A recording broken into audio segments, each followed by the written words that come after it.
If you sell 1,000,000 units, how many customer contacts do you get? Or how many returns do you get? And so on and so on. And so what happens is a little bit of a kind of inertia sets in where somebody a long time ago invented that metric. And they invented that metric. They decided we need to watch for, customer returns per unit sold as an important metric. But they had a reason why they chose that metric. The person who invented that metric and decided it was worth watching. And then fast forward 5 years, that metric is the proxy. The proxy for truth, I guess. The proxy for truth, the proxy for customer, let's say in this case, it's a proxy for customer happiness.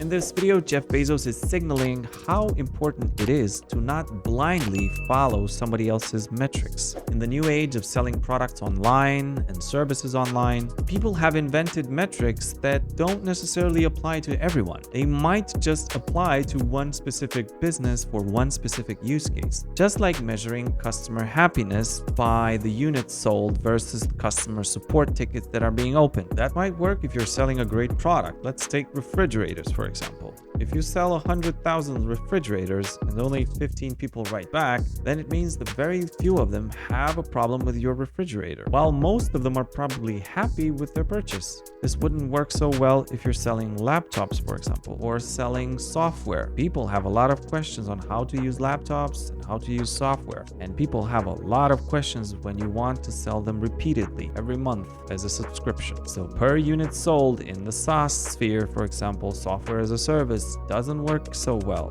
Customer happiness has nothing to do with licenses sold versus how happy people are with the software. Let's keep watching to see how Jeff Bezos expands on this idea. That metric is not actually customer happiness. It's a proxy for customer happiness.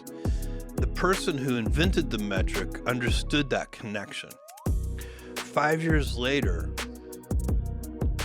a kind of inertia can set in, and you forget the truth behind why you were watching that metric in the first place. And the world shifts a little.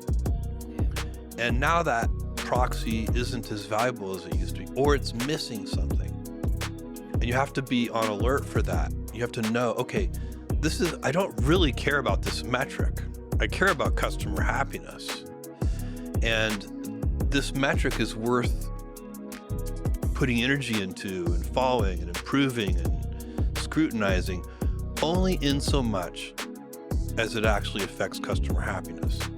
And so you got to constantly be on guard. And it's very, very common. This is a nuanced problem.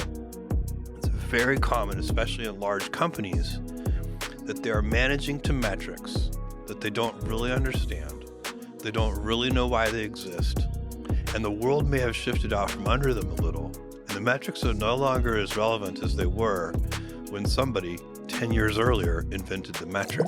So there you have it. Metrics show us how a business is doing, either doing well or doing bad. Now there's a bit of a danger. Even if you're doing well, you have cash flow, you're selling your services, you're selling your products, but if you don't measure any of the metrics that make up your business, you might not be doing it in a sustainable way, and you might be losing money on some ends that you don't even know about, so you can't even prevent it. This will cause you to not have a business in the end. Now, if your business is not doing well, clients are leaving, you're missing payments, you're stressed all the time, and you don't measure these, then this is also a downside. So I guess the overall idea is to take a step back and ask ourselves, are we measuring the right metrics? Are we blinding measuring customer satisfaction, net promoter score, and customer effort score because somebody else told us to? Are all the metrics relevant? Always starting fresh is a very good perspective, and I'm looking forward to it.